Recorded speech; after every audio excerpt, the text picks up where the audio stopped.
О выступлении на родной земле скрипачка Асель Атагельдиева, одна из лучших и талантливых музыкантов республики, мечтала 2 года. Теперь в Кыргызстан она приезжает лишь на каникулы. Уехала в Германию в поисках профессионального педагога. С детства хотела играть как немецкие классики. На родине эту мечту осуществить бы не удалось. Можно уделять больше внимания именно музыкальному образованию. Не только музыкальному, может быть, театральному, что касается актерскому искусству. Может быть, приглашать сюда специалистов из-за рубежа, которые могут давать мастер-классы, чтобы появлялся стимул у молодежи стремиться к лучшему.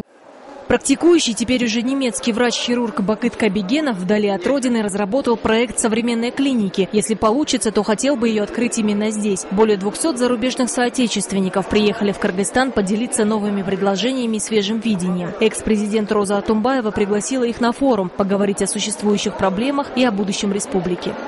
Сейчас самое время собрать все силы, умы, ресурсы, прийти к согласию, набрать скорость, попасть в ритм, заданный соседями – Китаем, Казахстаном, Россией.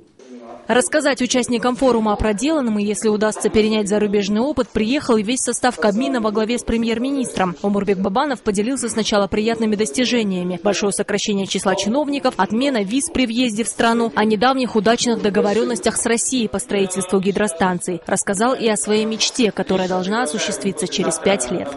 Я считаю, что размер пенсии наших граждан